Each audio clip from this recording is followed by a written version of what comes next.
सबैजनामा। आजको हाम्रो यात्रा चाहिँ नगरकोट मुनिसम्मको रहेको छ। हामी यो आर्मी ब्यारेक खरिपाटीबाट चाहिँ अलिकति अगाडि लागिरहेछौँ। हामी चाहिँ एउटा सानो सफ्टवेयरको कामले गर्दाखेरि हामी एउटा अफिस भिजिटको लागि निस्केका हौँ। सृजल साकेसर र म छौँ। यो खरिपाटीबाट अगाडि हामी गइरहेका छौँ। जाँदाखेरि चाहिँ यो किन खिच्यो भन्दाखेरि पहिला यो बाटोमा साह्रै धुलो र धुवा थियो। बाटो पनि बनेको थिएन, साह्रै हिँड्नलाई नि गाह्रो कष्टकर भइरहेको थियो। अहिले चाहिँ यस्तो राम्रो बनाएर छ कि यो बाटो जे होस् नगरकोट जाने बाटो भनेपछि साँच्चीकै नगरकोटसम्ममै अहिले यस्तै पिच गरेको बाटो बनाएको छ। यो माथि देखिएको डाँडा चाहिँ यो माथिको डाँडाहरू चाहिँ नगरकोटको डाँडोहरू हो। अहिले हामी ठ्याक्कै विद्युत प्राधिकरणको ट्रेनिङ सेन्टर आइपुगेका छौँ।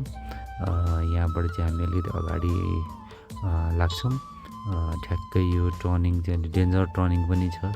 आर्मी ब्यारेकका साइडमा चाहिँ आर्मीको बस्ने ठाउँ। यो बाँसघारी प्रख्यात बाँसघारी छ यो। यहाँ मान्छेहरू आउने जाने नगरकोट जाने बाटो हो यो। नगरकोट जानलाई यो बाटो नछोडी गइसकेपछि ठ्याक्कै हामी नगरकोटै पुग्छौँ। दायाँ बायाँ हामीले यो केही गर्नु नि पर्दैन। यो उँभो लेफ्ट साइडपट्टि देखेको चाहिँ चाँगु नारायण साइड हो। हामी चाहिँ यो जाडोमा जाडो पनि छ, घाम पनि लागेको छ, तर बाइकमा हिँड्दा चाहिँ चिसो नै छ। अत्याधिक चिसो नै छ। त्यही चिसोलाई पनि अलिकति हामी चिसो नभनिकन नै हाम्रो एउटा कामकै सिलसिलामा हामी हिँडेका हौँ।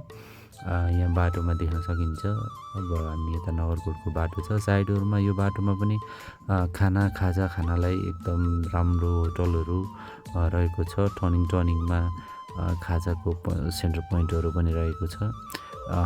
यहाँ अझ देख्न सक्नुहुन्छ यो चाँगु नारायणपट्टिको हो। यहाँ होटलहरू पनि छ। यस्तो राम्रो ठाउँ छ। बाटो पनि साह्रै राम्रो बनाएको छ। अहिले यो बाटो हुँदै हामी नगरकोट जान सक्छौँ। यतापट्टि जग्गाहरू देखिरहेछ। जग्गा पनि अब यहाँको मूल्याङ्कनै छुट्टै छ फेरि। अनि हामी बाइकमा दुई भाइ अफिसियल्ली कामको लागि हिँडेका हौँ। अफिसको कामको सिलसिलामा हामी सँगै हुन्छौँ। नगरकोट देखिरहेछ माथि। यहाँबाट हेर्दा यस्तो लोभलाग्दो ठाउँ छ है।